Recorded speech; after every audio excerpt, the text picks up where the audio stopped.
Hello, everyone, and welcome to TheDohShow. I am your host, Jonny P., and with me, as always, is the post, Ryan Burt. Hello. And Alex Mackley. Hello. But that doesn't really matter today because we have a special guest with us, and it's a very special guest. Our guest is an American producer, makeup artist, business owner, and self-proclaimed junkie for Disneyland. And I guess a couple other things, right? You know, Bowie, a couple other things. Who is not a junkie for something, right? Right.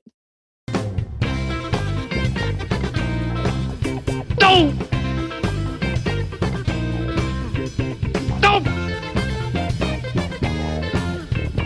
Don't!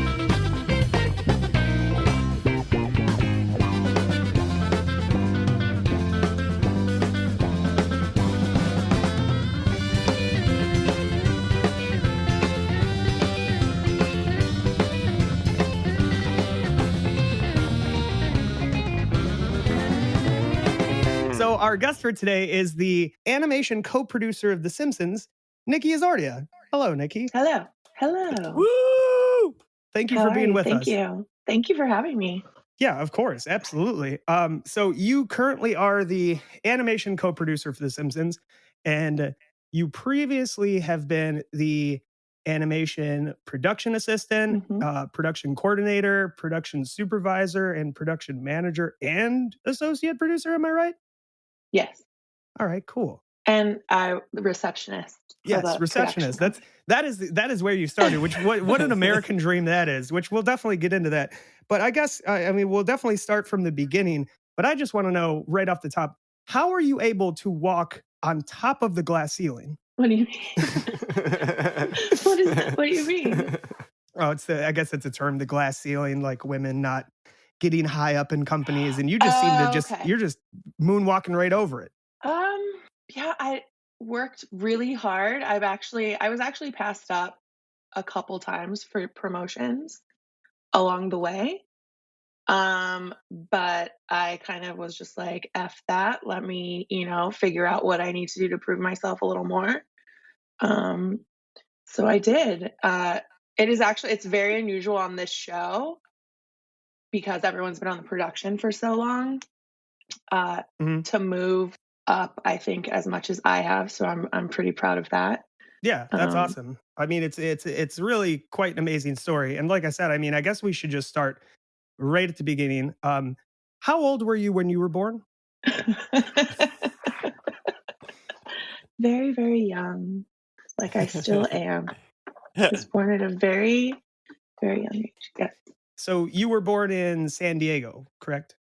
Correct. Yes. East County, San Diego. Ooh, nice. And do you have like a lot of family or only child? Like, what's the story there? I do. I am not the only child. I'm the oldest of three. So I have a younger brother and a younger sister. And I actually named both of them when they were born. Really? Yeah. Crazy, right? My mom, very brave. Very trustworthy, it sounds like. Definitely. Yes, I named my brother Christopher. I was 2.5 when he was born, after the little boy from Winnie the Pooh. Oh, nice. And then my sister was born when I was 4.5, and I named her Mandy after the Barry Manilow song, because I guess at 4 I was a fan-alo.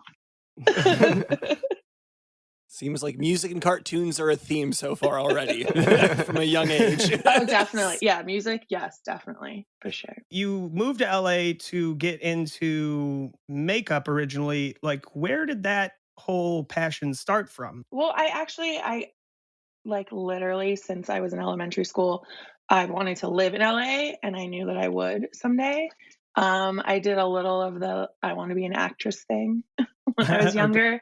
Yeah. I outgrew that. When I became a teenager, I wanted to have fun with my friends and not deal with having to come up to LA all the time and do all those auditions. So that kind of went away. And then makeup was just always something that was really fun for me.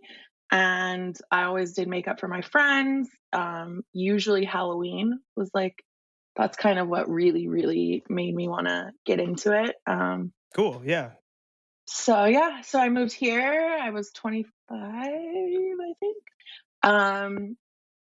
Restaurants, of course. I always worked in restaurants. So when I got to LA, naturally. Sounds like LA to me. That's right. Perfect. I was going to say, I think I've done that and he's still doing that. So Yeah. Working in restaurants was a great time. It's really fun. I had a really good time. And I actually think that working in restaurants prepared me for the job that I have now, like completely. That kind of makes sense. Yeah, you deal with multitasking, having to deal with, people who like things their way, all the different personalities, the organization, like seeing, the big picture of the restaurant. Yeah, definitely applies. Hi, sorry, I have a puppy. Which puppy is that? This is Lottie. Oh, hello, Lottie. Beautiful dog. Hello, Lottie. And then you have another dog, correct?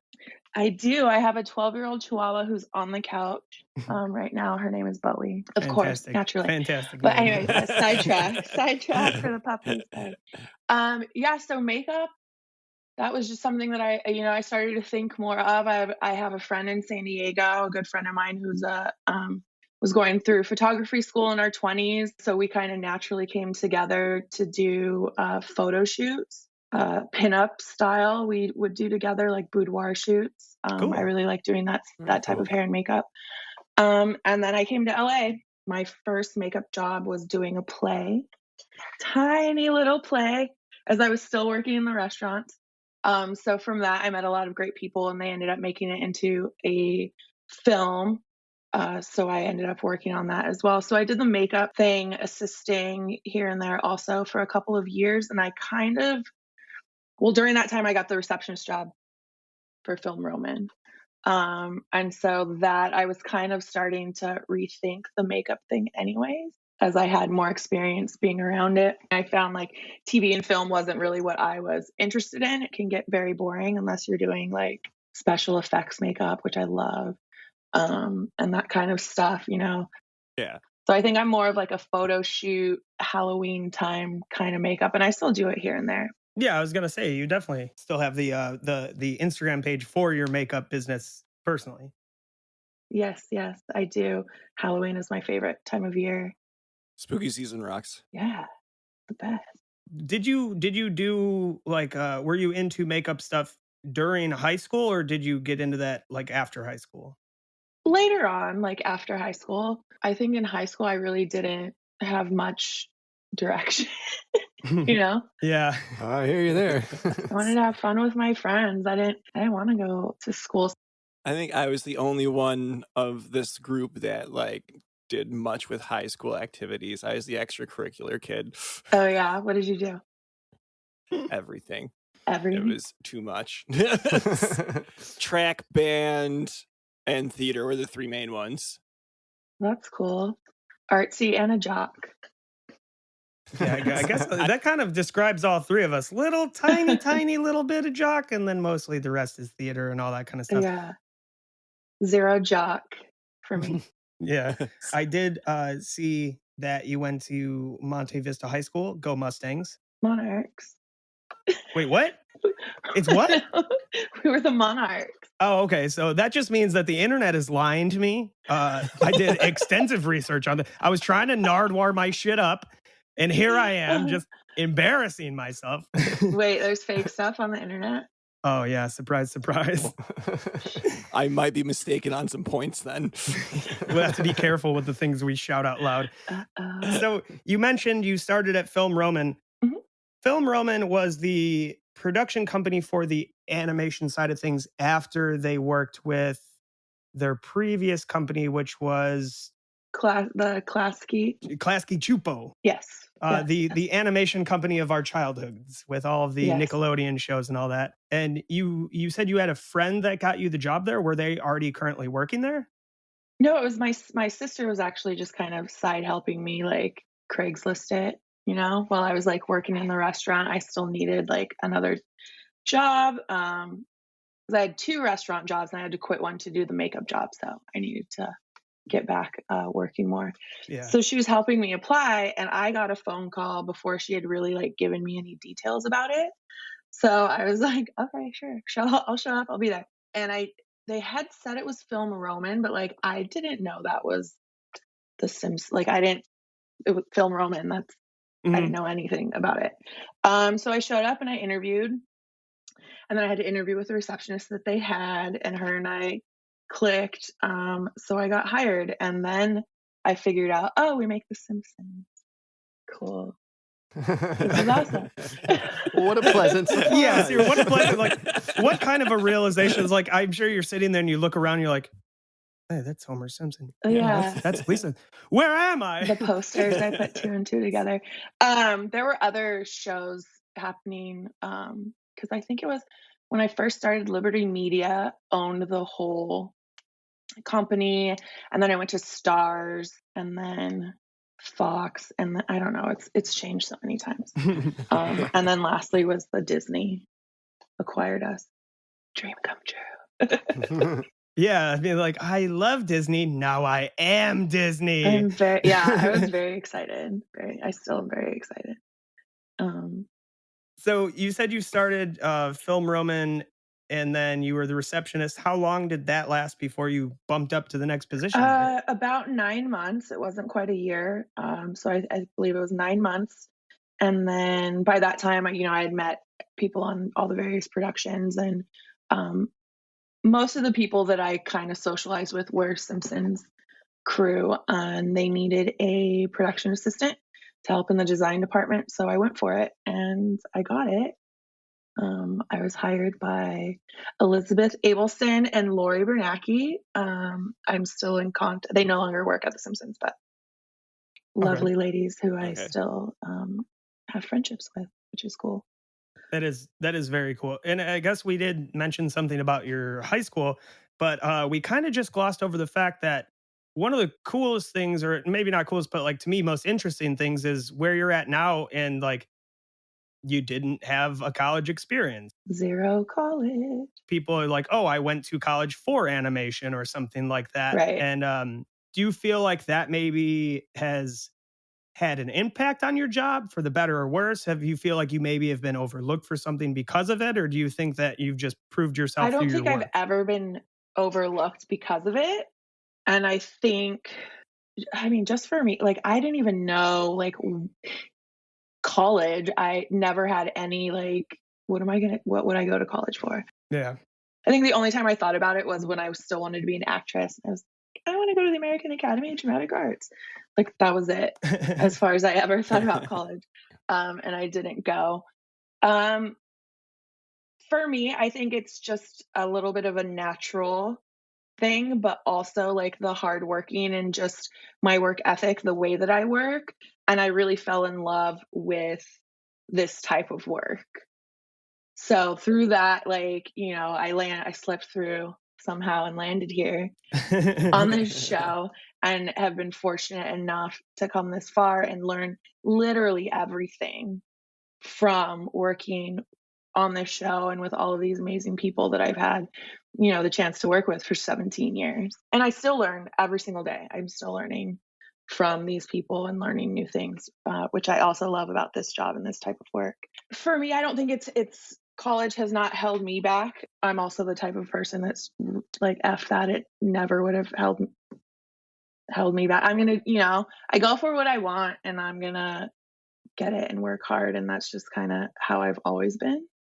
Yeah, it seems like sometimes people have this idea of LA in their minds, and they're like, I'm going to go out there, I'm going to get a big break. Next thing you know, I'm getting photos taken of me and all this. This, that, the other. So dreamy. Yeah, the one thing that people don't like fully realize is like, it all depends on what you have to offer to the other person. If you're not working hard and you're not doing something for them, then why would you ever get a big break or something like that? I feel like people might go to California sometimes with stars in their eyes without the realization of how it really works.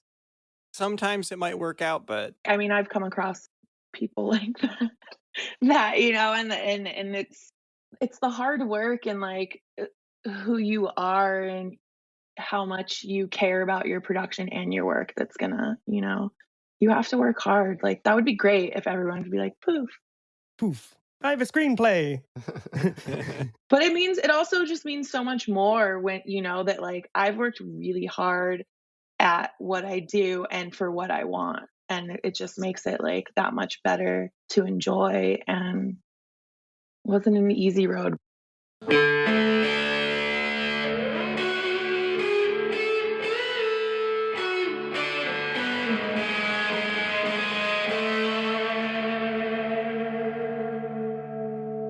So you were you went from receptionist to PA Mhm. within 9 months. How long were you a PA? And like, I mean, I don't want to dive too much into like your day to day for each job you've done, but like, how long were you a PA, and like, what did you learn from that? The first PA spot in design was at least 3 years, I think. And in the very beginning, way back when, we were drawing on paper still is when I started. So it was literally me and one other girl. We were the only 2 PAs, which is crazy looking at like how we work now and the structure and, you know, our team and our crew and how it's evolved. So I worked in the design department for 2 to 3 years, I think it was. I mean, I learned a lot. I had to go back into the design archives and like look through the script, pull props, characters, things that we've already reused in the past. So I learned a lot about the show and a lot about the process starting there. And, you know, coming in knowing absolutely nothing about any of it. Like I learned so much there. And then I went from design PA to kind of more like a general PA. Like our production crew was growing by that point. So I worked mainly at that point with audio. So I would get all of the audio for the shows. I had to dub it. We'd get a CD literally like messengered over, like a dude would come in with like the envelope from Fox with the CD, and I had to dub it on a boom box to tape. What? Yeah, yeah.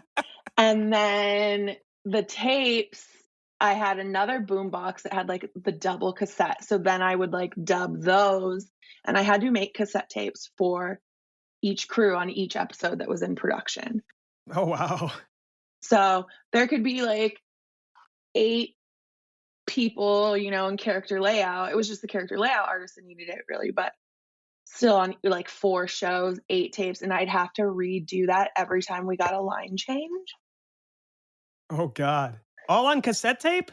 Yeah. And then I started like researching audio equipment, and I found like I mean better than not a boom box. I found this whole cool setup, and I like printed it all out, and I went to my boss and I was like, listen, I think we need to like kind of get up with, I know we're still dealing with tapes, but help me.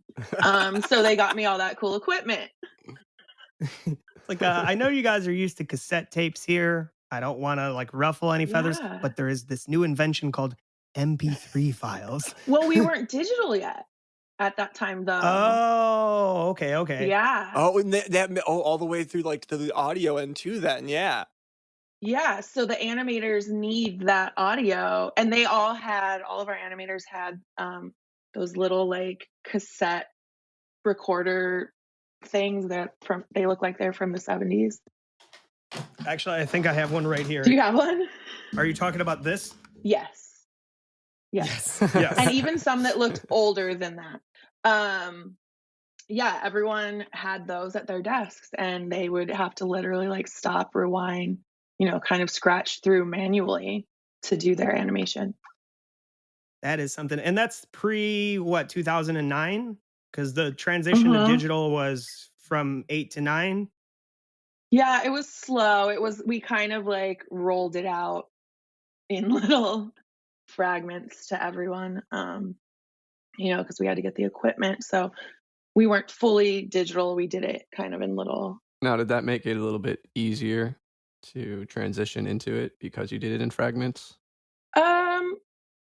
Kind of. Yeah, I think it did help a little bit. It was still, I mean, there was an adjustment time for everyone, of course. And then now Korea, we still send our animation to Korea. We ship it, except now it's digitally since we're all digital. When before you were manually shipping it over like freighter line or like airline to Korea to get it done. Yeah. Oh my God. We would have Fridays or shipping days. So there would be a 3:00 cutoff. If your scenes weren't in this box by 3 p.m., they were not getting shipped. And we had a messenger that would, like a dude that would come in and pick it up and take it to the airport. Oh, wow. I know, it's crazy, right? They take the Simpsons Air One straight from LAX into Korea and then hand it off to some guy. They did. We were talking about. They did that on the movie a couple times. Like PAs had to. They're like, "Here, you're getting on a plane and taking this stuff to Korea." Wow. And then turning around and coming back. That is wild. Talking about the transition to digital, and speaking of Korea, I did have a question on, like, with that change, what is the relationship with the animation company in Korea changed because of the transition to digital, or do they? I mean, I know they do the in-betweening artwork, but has less responsibility been on their shoulders since the change to digital, or is it still the same operation as before? It's still the same. They are not digital, so they print out. Really? Yeah, so they're not digital over there. I'm glad I asked, because that's interesting. So you guys go from digital, you send it over there, and then what you said they have to print it out? Mm-hmm. Yeah, crazy. Yeah, that seems like they need to get on the digital train. Now, do you guys then convert it back? And I would assume into digital format, They right? digitally deliver it back to us. Yeah. Okay. It has to be scanned and all that. So at the transition to digital, were you a PA at that time? Yeah, I was for a couple years, and then I became a coordinator. Yeah, we were digital by the time I was. Were we? No, I'm lying. Because I remember I would have to carry physical scene to check in. It's been maybe. Well, if the internet hasn't lied to us again, it says season 17 to season 22 animation production assistant. Okay. And then season 22 to 23 was the production coordinator. Okay. Thank you. But again, I thought your high school thing was the Mustang. So what do I know? That's okay. That the Simpsons stuff is probably right. It's all. Wait, your high school was you said the Monarchs? Yeah, I was a lion, like king. Oh, I thought I was gonna say like Monarch I thought butterfly. it That's was kind butterfly. of a cool thing, but the fighting butterflies. Actually, funny Simpsons reference there. Nobody expects the butterfly. That probably would have been more appropriate. So, random question here. Are you a fan of the Albuquerque Isotopes?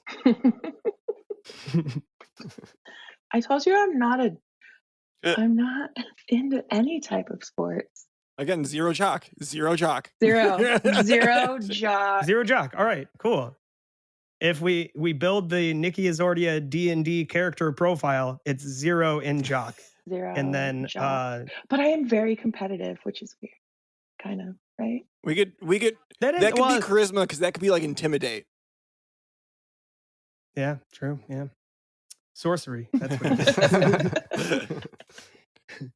So you went from production coordinator to lead. Well, you had a bit of a time there where you would kind of, it seems like you'd switch back from coordinator to lead coordinator. Is that true? Oh yes. What that is, because when you're looking at the credits, lead coordinators are the episodes that I coordinated. And then if it's just like a regular coordinator credit, that's an episode that I was not the main coordinator for.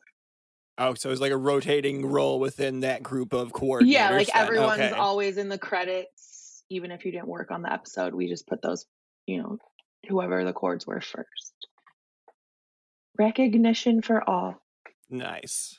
Yeah, totally. And actually, so we did a episode about the process of making Simpsons episodes, and one thing that we all kind of enjoyed was, like, as far as the writing credits go, whoever wrote the episode, that's who gets the writing credit no matter what, just to stop other writers from being like, well, I'm going to do a rewrite so I can get my name in the credits kind of thing. And I thought that's a really good way to go about things. No arguments, no nothing. Yeah, That's why I that's told these fair. guys, when we start making money, I get 100% of the cut and they don't get anything. So as long as it's pre-planned, Oh yeah, that's fair. all 75 cents of it. Yeah. He was looking at buying like dollar merchandise on eBay. I was like, oh, that's right in our price range. Yes. Yeah, if I turn my camera, for those of you that are listening that can't see it, if I turn my camera, you see all the things I bought off of eBay. Is that all for- Beatles stuff? No, the picture behind it is the Beatles. The rest is all Simpsons stuff, but I have like some Funkos and all this kind of Cool. different stuff. I have those. Yeah, I got this. My favorite thing is I got these Play-Doh molds of the Simpsons, Oh, and I'm gonna try and make candles out of it. I don't know. oh, that's Who cool. knows? That's a fun idea.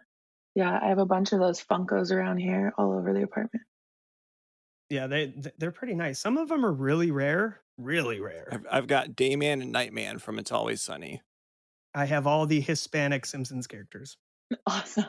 I have the Labyrinth. I don't think I have. Do I have it? I don't think I have Simpsons ones. I have all the Labyrinth, and then I have like the horror film ones. Oh, nice. I have Jack Cool. Torrance. Are you a big horror fan? Yeah, I love I love scary movies. Not usually. A little more paranormal thriller, but The Shining is my favorite. Okay, hell yeah. Yeah, that movie scares the shit out of me every time I see it. Do you watch them and look at the artistic value in it as a makeup artist?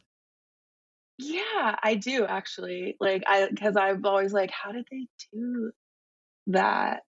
Yeah, I do. I do pay attention and kind of pick that stuff apart. But yeah, I love the horror, blood and zombie is like my favorite. I'm not a fan of zombie movies, but I will go to town doing some zombie makeup and just it's so much fun. I can understand you on that. I am not a horror movie person at all. I don't have the little thing in my brain that enjoys that part of it. But man, put me in a haunted house, I will have the time of my life. I love being the dealer of the spook, not the receiver of the spook. Oh, like if you were like one of the people working in the haunted house. Yes, Same. totally. I would never go to a haunted house. No, Yeah. they scare. I don't like to be like jumped out at. Like I don't like that kind of like scare. But I did work in a haunted house at Bill Pullman's house, which is really funny. One of our designers on The Simpsons was friends with Bill Pullman, and I don't know if he does it anymore. And I think it was my first season on the show. He was like, "Hey, you want to come like work in this haunted house at my friend's house?" I was like, "Okay, sure, that sounds fun." And I showed up, and it was Bill Pullman's house, and he had like his dining room was just all this like special effects, makeup stuff, and he set up this huge like tarp, just kind of like hallway, and he had people in there, like the neighborhood people would go through there to get their candy, but there were people like throughout the whole thing, and then on the outside like grabbing at legs, and Oh wow. Was it inside or outside? it was outside, and I had to walk through it to get out to the house, and the whole like I was like eyes closed, freaking out. I hated it, and it was literally like we were just walking through like a trash bag, but it scared the crap out of me. But it was so much fun to scare people later. So I'm on board with that. I love it, but leave me alone. Me and Ryan actually did a similar thing. We did a neighborhood haunted house in someone's backyard. But speaking of the spooky season, I know Ryan, you had a question about a similar thing, correct? Yes. I wanted to know what it's like working on a treehouse episode opposed to a normal season. Because they seem like they're a lot of fun. A lot of stress. Complete opposite. The opposite of fun. No, they're all fun. Yeah, the Treehouse of Horrors, those are really cool. They are the episodes where we're like, oh, we gotta, really gear up for this. Because they are like the regular episodes are a lot of work, and Treehouse of Horrors are like double that. But they are really, really cool. And the last two, I got to have my Halloween name in the credits, which was like one of the best moments for me working on this show. Yeah, we actually have here your two alibis or Aliases. yeah, aliases. That's what I was looking for. Yeah. Necromancy Ghouls Sordia and Nikki 100% That Witch Isordia, which is just fantastic. I did have a question about that. Do you guys pick those yourselves? Uh-huh. Oh, okay, cool. I wasn't sure if it was like if the people pick them themselves or if the writers are like, well, we wrote a couple puns on your name, pick one of them. Everyone that gets to do it picks it themselves. And there is, I don't know how updated it is anymore, but we have a log somewhere of all the names that people have used. So you can't like use it, you can't double Oh, okay, yeah, so no one doubles up on up. the same idea. I mean, I looked at it for inspiration because especially the first time I had to do it, I was like, oh my God, what do I do? Like, I had no clue. My best friend Liz picked the first one.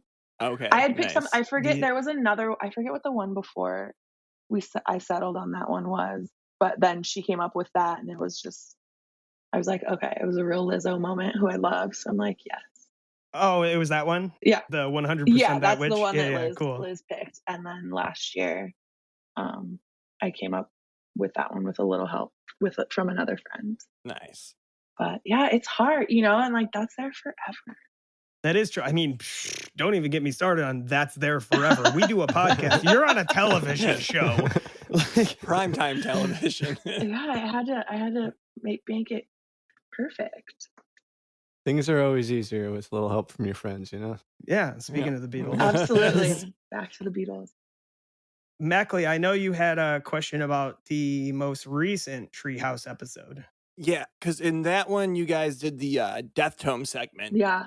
Which I happen to be a huge fan of. And so what was it like coordinating then the animation department to do like a completely different animation style?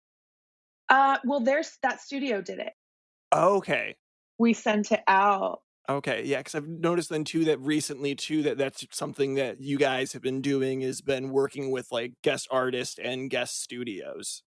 Yeah, we have a couple of other studios that we've worked with, like for that Death Note, and then when we did there was a was it a Treehouse?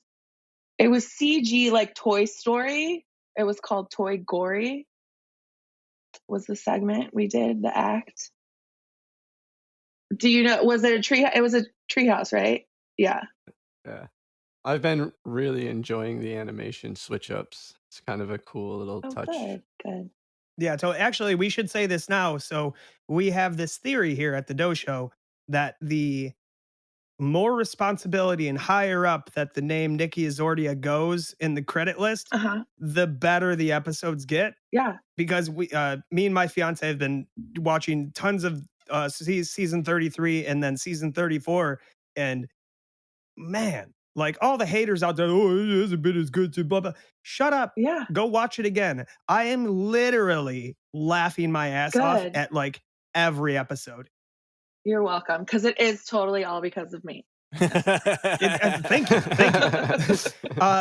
So have you has The Simpsons received any guff about talking about season 34 episodes? I just recently watched the Carl one where he deals with the thing of like, he's not white enough to be a white person, not black enough to be a black person. Have you guys gotten any like guff about, oh, The Simpsons have gone woke? I haven't seen anything or heard anything. Yeah, I haven't noticed that. But I wanted to ask because I feel like with the political climate nowadays, I feel like someone maybe in Tennessee or Florida, maybe a governor. Probably.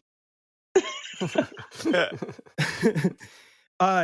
episodes are just they're really something else. And I mean that in like the way like, oh, it's something else. It's awesome. But also it's something else like compared to the Simpsons that we know from the past. It's really been transforming into something new and, in my opinion, better, rather than just trying to play along to the same crowd.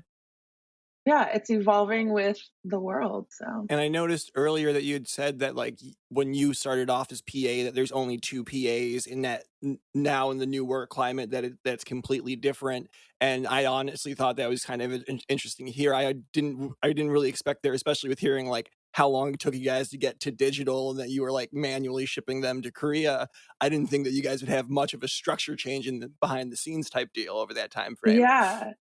Yeah, the whole like pipeline since digital especially has really changed, and now it's like so hard to look back. We didn't even have coordinators, and now seeing working in all those different departments and learning how the production and the pipeline works, I'm just like, how did we not have any of this before? Like that was just crazy. Like I don't know, it's insane to see, but it's definitely for the better. And Yeah, I mean, it seems like there was a bit of time when they transitioned to digital that probably was a big headache, and like I could only imagine like the animators having to go back mhm. and look at every different item, costume. Well, I don't know, they can outfit, Yeah. character model, everything, and just completely redo every single thing that they've done over the past how many years. Uh, that seems like it's a tall order. Yeah, they're great. We have a great crew. I mean, it was a bumpy, but we got it together. Everyone's doing great with it now. Do you think that the animation style will change or improve to the next thing that's coming up anytime soon, or you think they're pretty cozy in their position now? Um, I think it's pretty cozy where it's at, Okay. I would say. Yeah. I don't think the look will evolve so much more. Like if we're looking at the very first season, like the model change like that, I don't think there's gonna be anything like that drastic. Yeah. Oh yeah, totally. I don't think yeah, that's a good point. We just recently did an episode on Mo Sizlak, and one thing that we found is that sometimes bad character models of Mo will get let pass because he's just such an ugly character that it doesn't matter either way. I don't remember who said that. Now is the internet lying to us again? Because he's so ugly. That's so mean. Poor Mo. Poor Mo. I love Mo. I mean, I love Mo, but there's a couple seasons, let's be fair. He's a little creepy. He's a little creepy. Little off model. I mean, and it could be true. I've never heard that personally. I would definitely remember if someone told me that. But now I'm gonna listen out for it. I wish I knew the name of the person that said it. Yeah, figure out who said it. I'm gonna post. I'm gonna post about it in the Teams Kitchen online.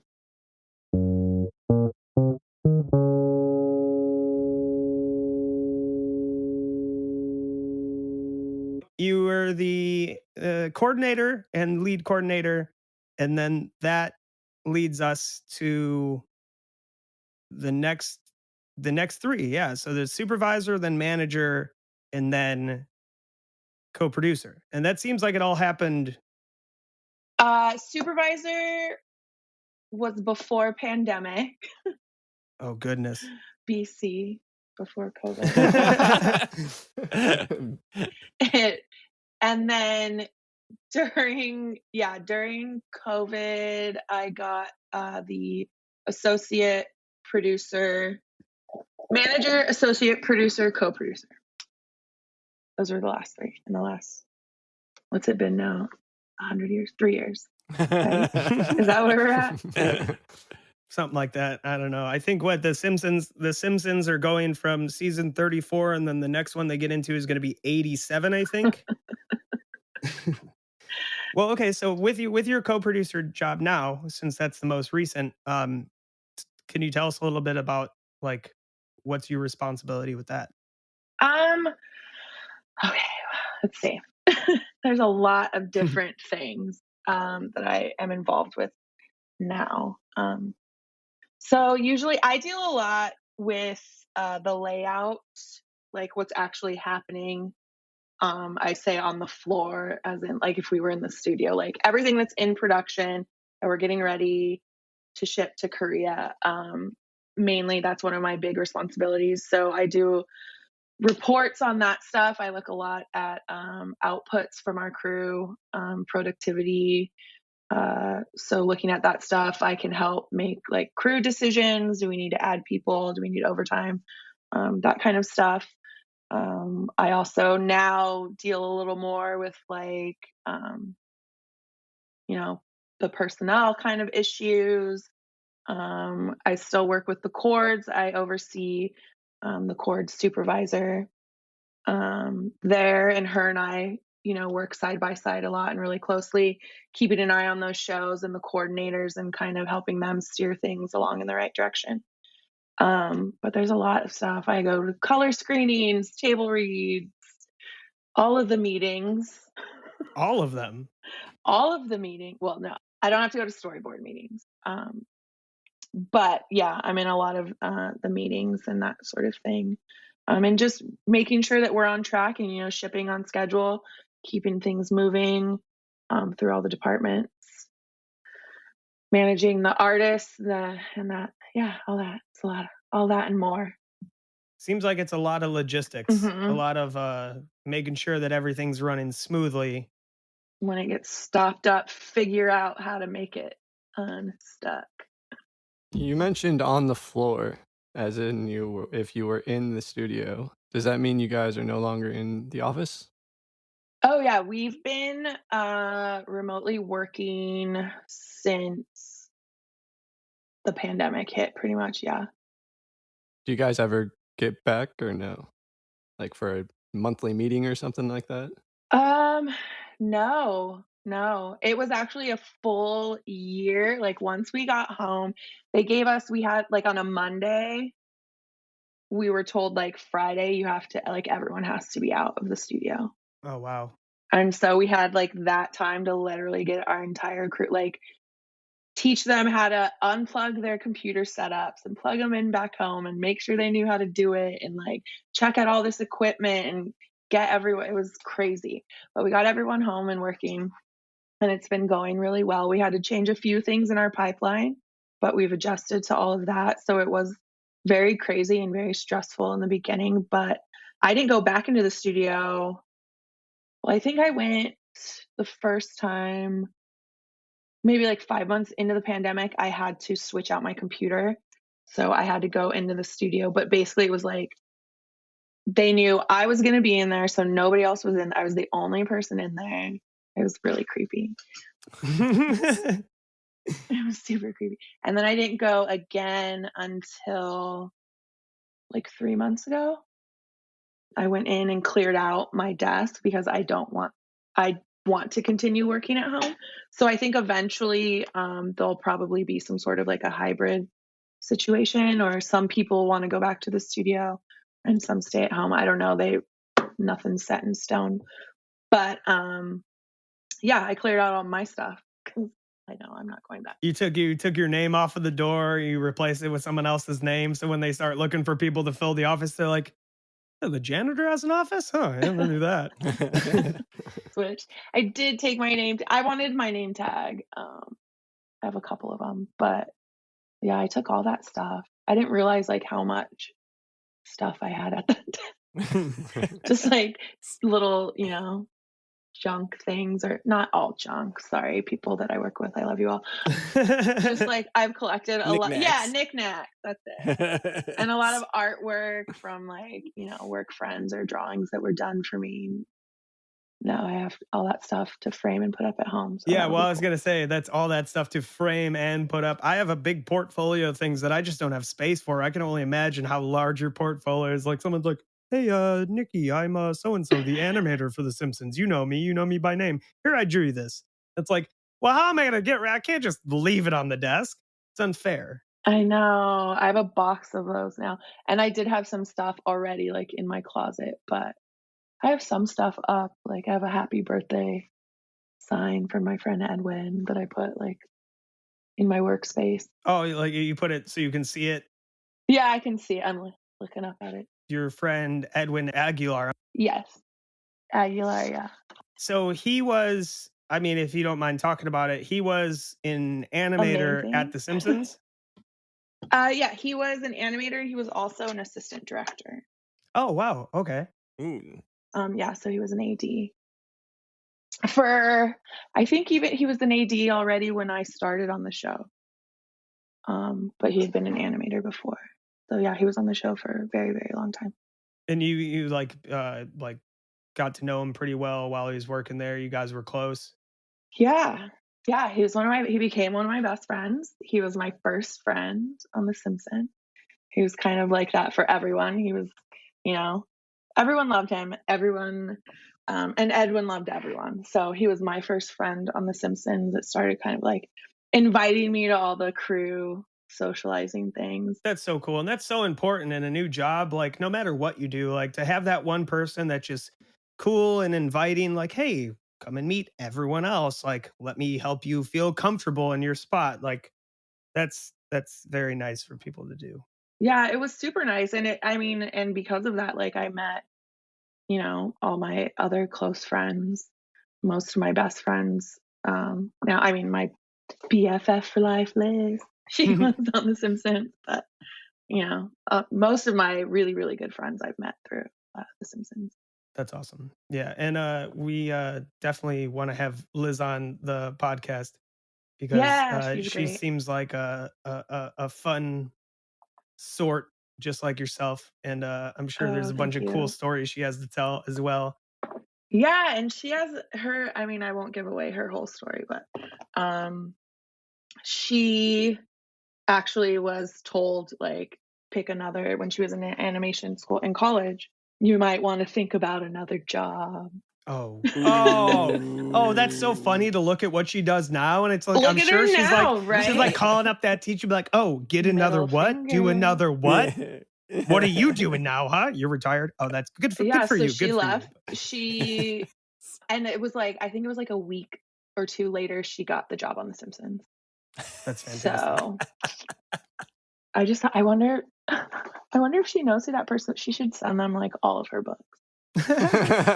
Here you go. This one's on the house. I'm gonna tell her that. I know if I was her, that I would have sent like a first edition copy signed to everyone. Yep. Instead of in the mail like a to Professor so and so, it says to the person who said I should pick a different major. Right. Signed, person who's making career on art. Here you go. What do you think now? Yeah. See, that's why I think that school is bullshit. Sorry, can I? No, yeah, no, we're fine. We say all sorts of obscenities. We've had a conversation or two about the schooling system on this podcast, and actually one of it sparked from we watched Bart Gets an F, and we just talked about the episode, and it is what it is. I ain't putting my kids in that school, but I don't have kids, so that conversation's over already. Yeah, I just don't think it should be like, if you don't go to college, you're never gonna do any, like, that's come on. If you don't take on this $45,000 debt, you'll never make anything of your life.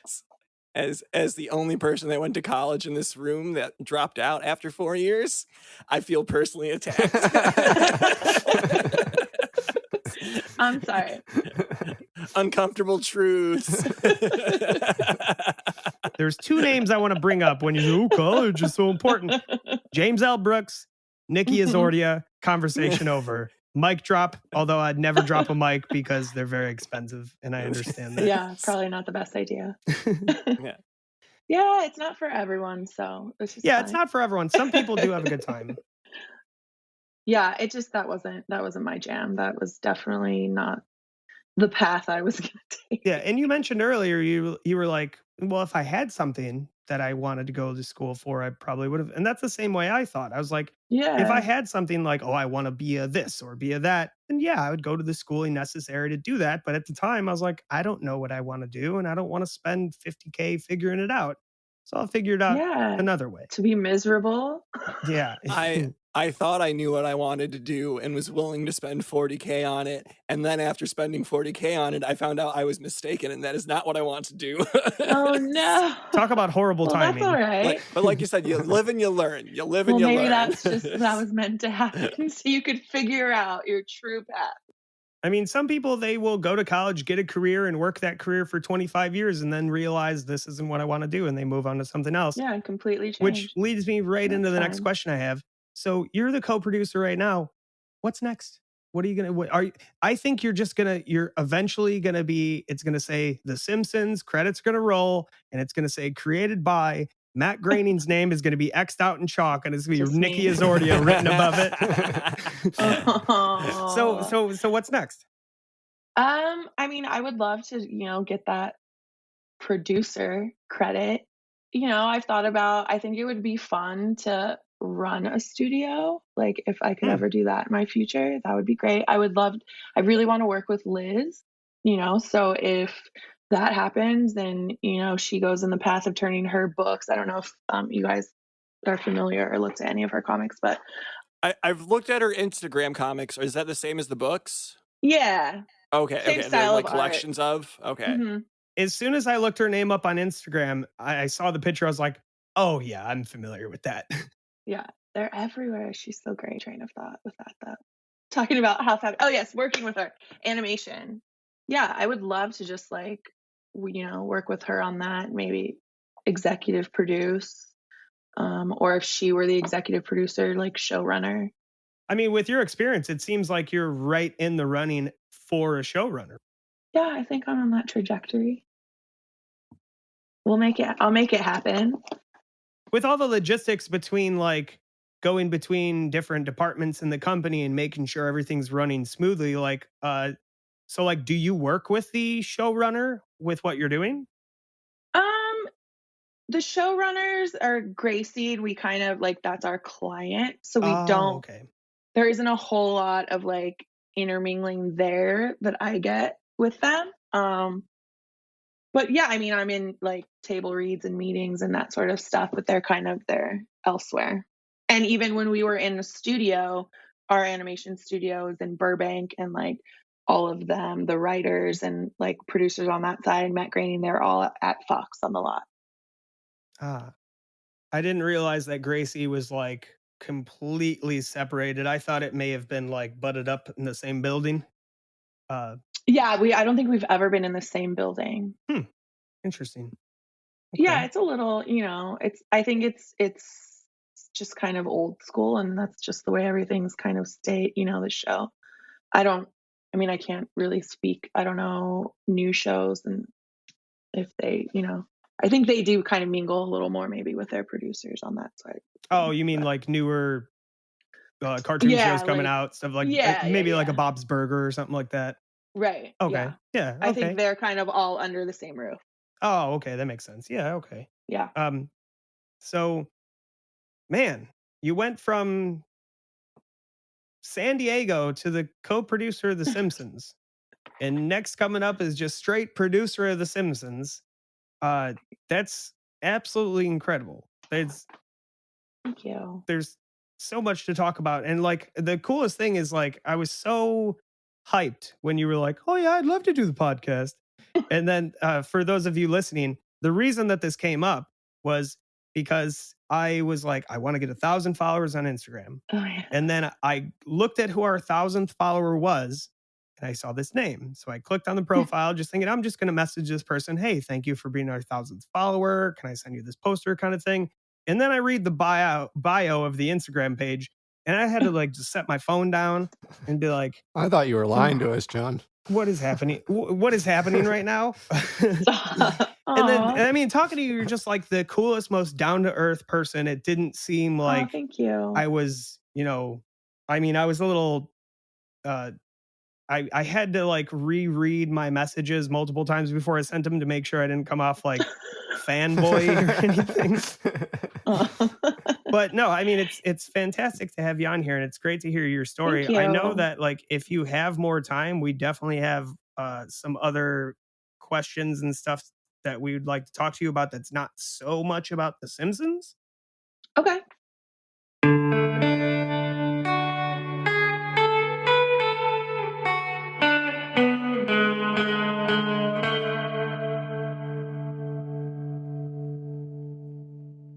And we're back to the Dough Show, talking to the one, the only 100% that witch, Nikki Zordia.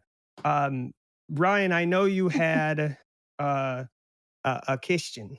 Oh, yes. A while ago, I had flown John out here and took him to Universal Studios to Mhm. experience Springfield, Nice. and I wanted to hear your perspective on it. Of Springfield? Do you think they nailed it? I like it. I think they did a good job. I really do. I mean, I go to Universal Studios a lot. Um, so I love hanging out in Springfield. Yeah, I had a blast. It was the first time I ever flew out to LA, and like all of my Cool. buddies were there. They all moved from our hometown, so I'm the only one left here. I go fly out, and each one of them has this like extravagant thing, like, look how cool LA is. Look how cool LA is. Like Comedy Store, Universal Studio. Mackley got a studio time so we could jam. Like, and then I had to go back home and be Awesome. like, the suburbs. LA is great. I mean, I love it here. Yeah, I'm a fan of it. I think it's awesome. But you do like the Universal Studios? Do you go and get a $35 Yeah. Duff beer every so often?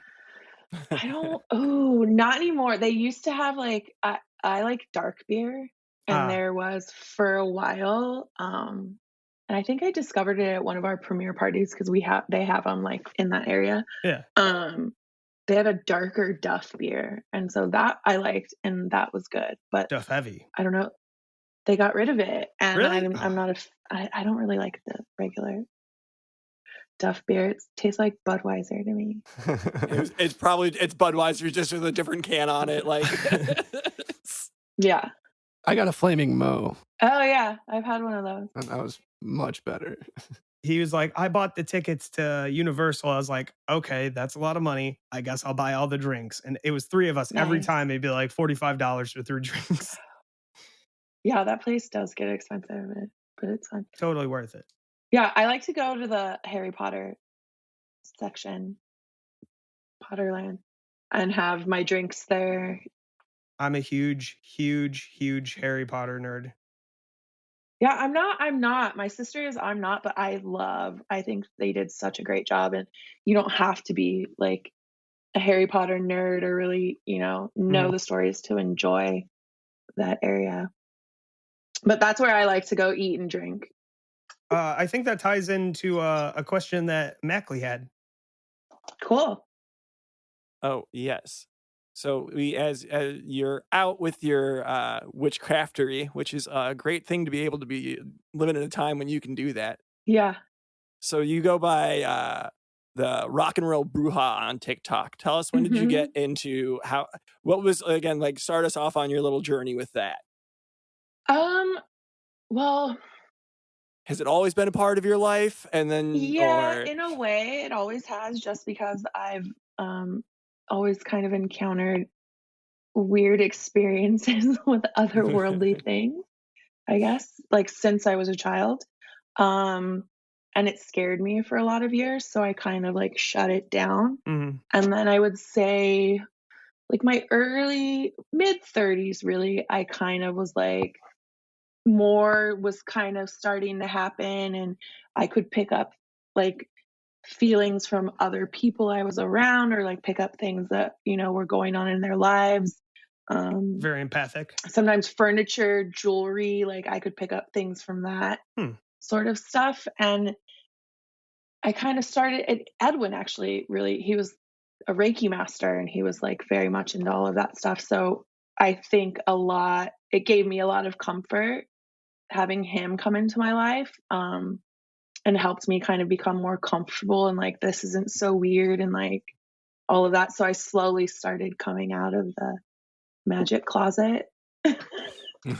He was the one to make you feel comfortable in two different kind of crowds, I guess. Yeah, I definitely think we were destined to meet and be friends. He was great. Yeah, he became like a father figure for me. So he was just the best all around. But yeah, he totally helped me out with that and encouraged me, to kind of be open to this stuff. And so it evolved, and I started, doing readings and things for like my friends, and one of the first things I actually was like really open about and shared was my best friend was buying a house, Liz. Mhm. And some stuff was going on. She really, really loved this house. There were some, things happening with paperwork. She was like stressing out about it. And so we had kind of chatted about it. And then like later, the rest of the day, like in my head, I just kept hearing Liz in yellow, Liz in yellow, Liz in yellow. And like, have you ever heard that song? Black and yellow, Black and black yellow, and yeah, yellow. yeah. So I get when I receive, whatever information message, whatever you want to call it, I get a lot through music, which also makes sense. Music has always been, a huge part of my life. So I kept getting that Liz in yellow, Liz, and I was like, what the hell is like, it was just like a song stuck in my head. I couldn't get rid of it. And I was just like, I'm just going to say this to her and get it out of my self. So I called her and I was like, Liz, and I told her, and she's like, oh my God, the front door of this house is yellow. So I was like, oh, well, this is great. It's going to be fine. It's going to be fine. And Liz in yellow, that means you're going to be in there. You're going to get it. Yeah. So I was like, oh, okay, this is what that means. So that's kind of how it is and like how I receive things too. Like, I don't know, things will pop into my head when I'm with certain people or, and it means zero to me. But if I open up and tell this person, it usually makes sense to them. So then that kind of got me into like the crystals, and I've always been into that, like the paranormal since I was a child. So yeah, and it kind of evolved into the bruja. I called myself just because I don't think it's so much witchcraft that I do, but I identify with the part of like witchcraft and like that sort of religion, that the manifesting, and the kind of like using the moon and like the energy of the earth and like that sort of stuff. Like that's witchy to me. I'm not out like hexing and putting spells. Yeah. I guess like the witchy idea is a very umbrella term for a lot of different specific things that most people don't really understand. Right. One of my favorite curses. Sorry. Go ahead. Tell me. I was saying one of my favorite curses is, hey, fuck you. Yes, exactly. Same.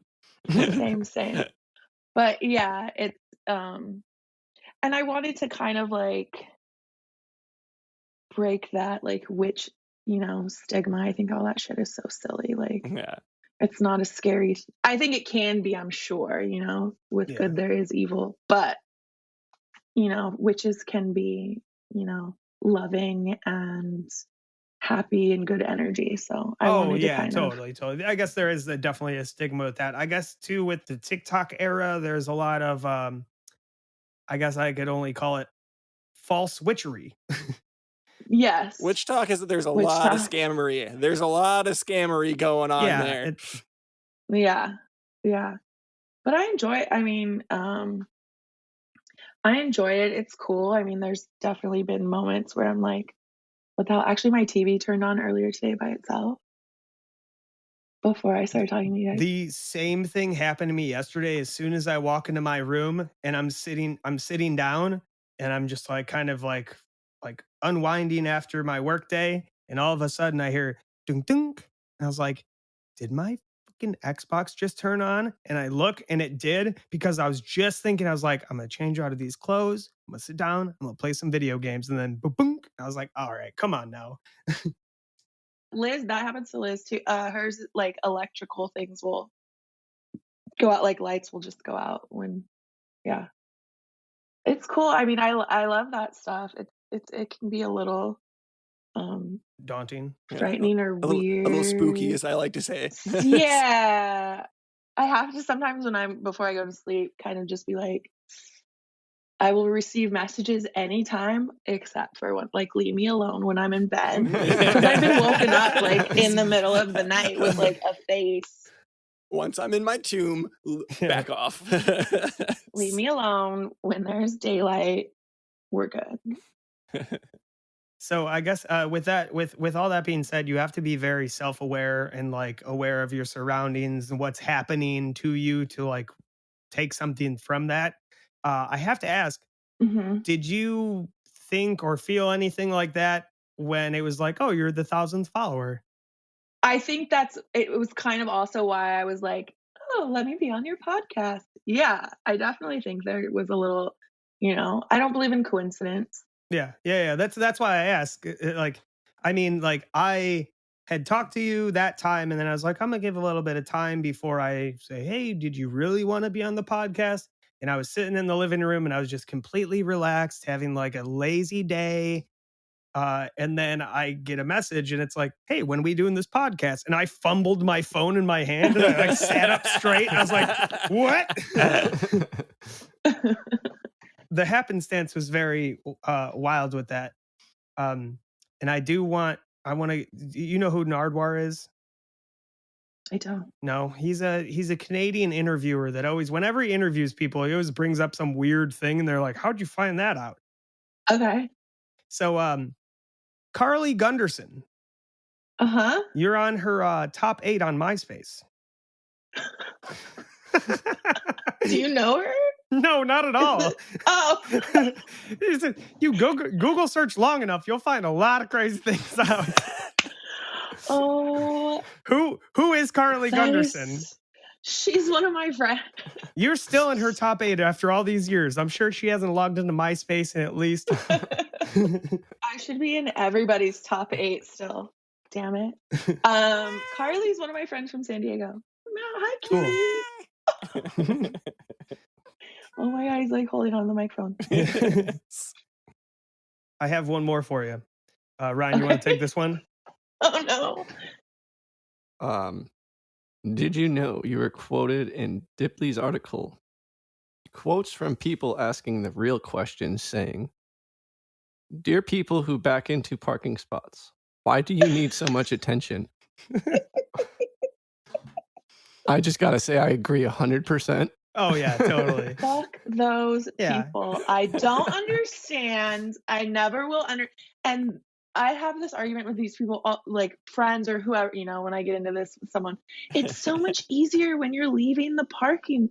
No, like, what time are you actually saving if you took up all that fucking time to back into the parking space in the first place? You're either backing in or backing out. Even?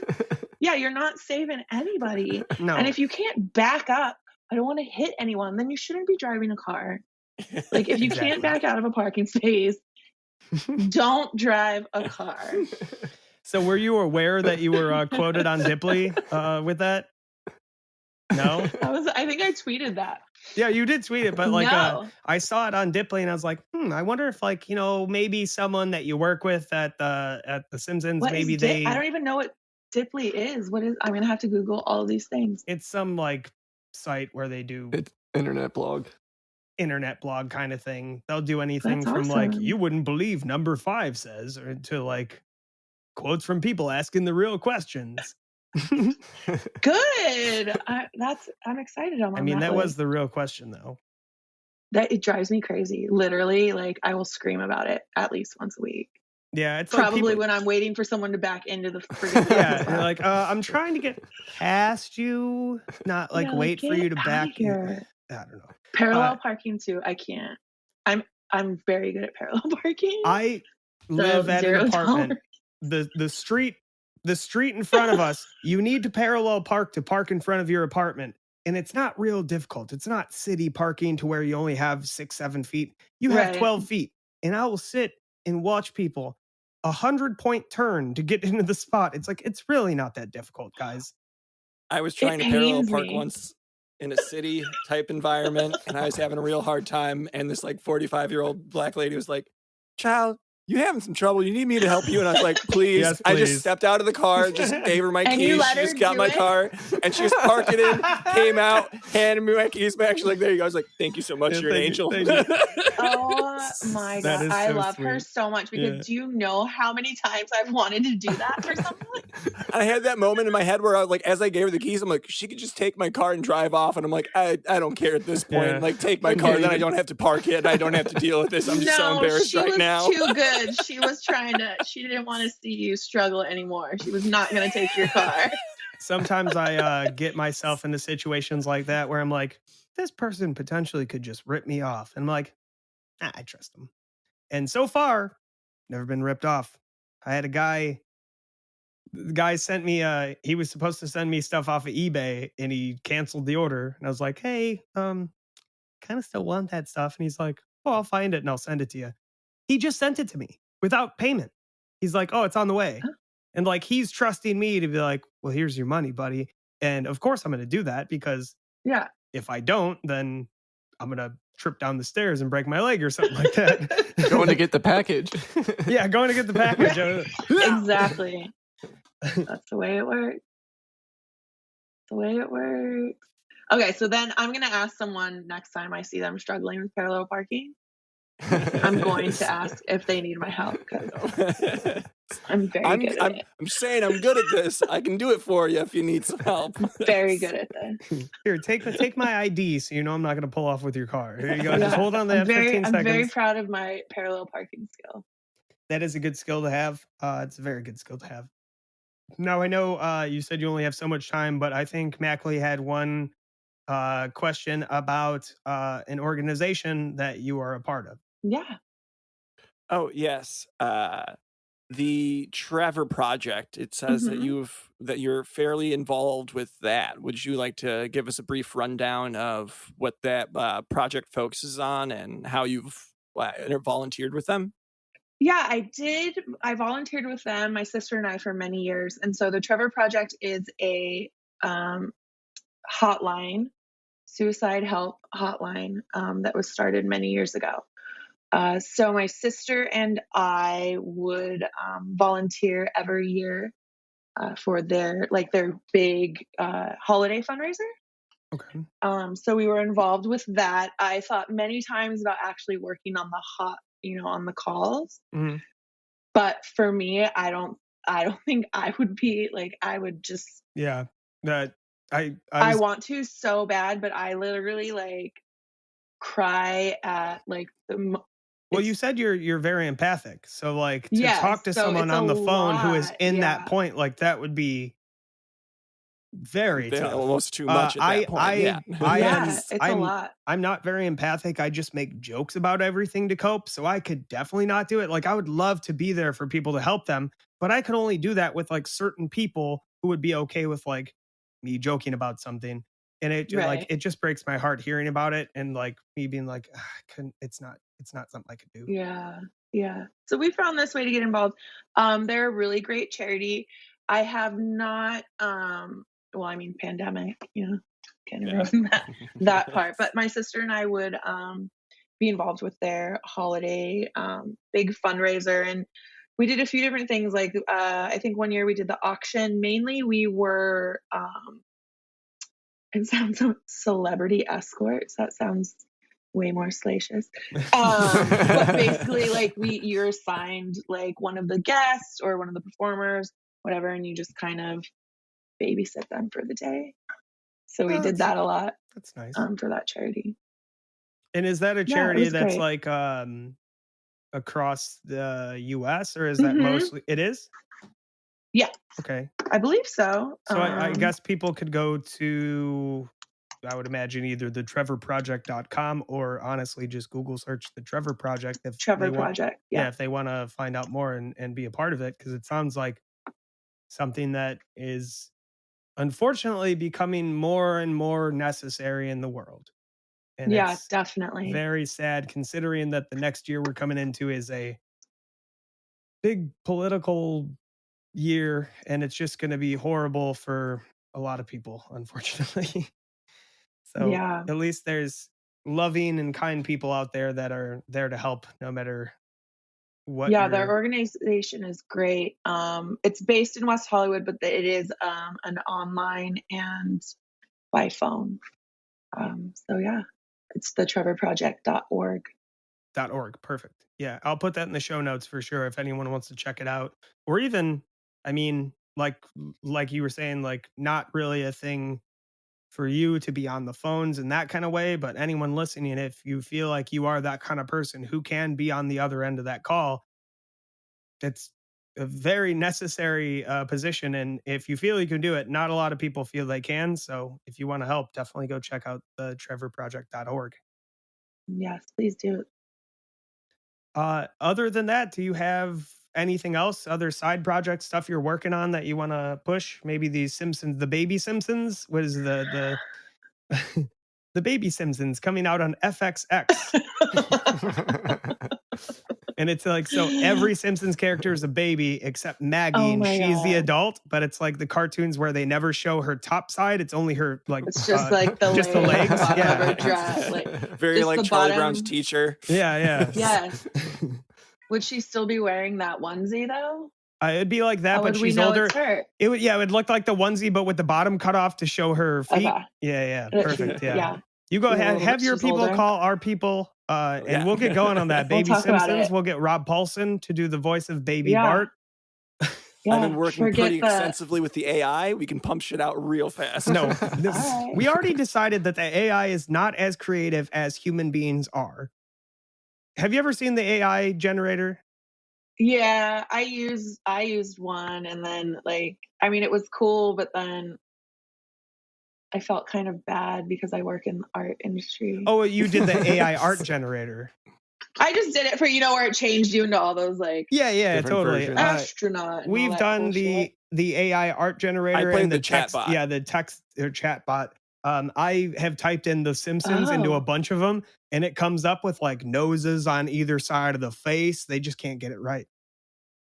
Oh my gosh. I like playing with the chat one because back in the days of Instant Messenger, I would play with that chat bot and I would try to AIM convince bots. it of really weird things and like just mess with it. And I was like, now I'm trying to see if I can get like any of those weird things that I mess with it to like pop up in this one and be like, oh, you were trained by this one. You know this one. That's so crazy. I didn't even know you could do all of that stuff. Yeah, internet's a that. crazy place. I managed to convince it once to give me a ghostwriter name to refer to it by, but since after that conversation, it has not allowed itself to give me a ghostwriter name. So just in future writings. Oh my God, that stuff just fascinates me. It's crazy. Yeah, it is crazy. It is fascinating, but it's not as smart as people. So all these, Yeah. artists and creatives that are worried about AI taking over, don't worry, you're better than them. 100%. Yeah. It's going to be turned into a tool for something to make life easier. It's not going to replace us. Hopefully. Hopefully none of us will be replaced. If they start doing AI podcasts, we're fucking done. But with that being said, is there any last words from anyone here? Ryan, Alex, No. Nikki, Isordia, our special guest of the evening? Any last Oh my gosh, comments? thank you. Thank you so much. This Thank is you. fun. I appreciate you guys. Yeah, absolutely. Thank you so much. We're super, super excited. I almost threw up earlier this morning, but that's okay. But no, thank you for your time. And Yeah, like, of course. we definitely want to do something else with you. And Yeah, for sure. Like, I'm down. whether it be like a table read or like Oh, a that'd fun be thing so like much that. fun.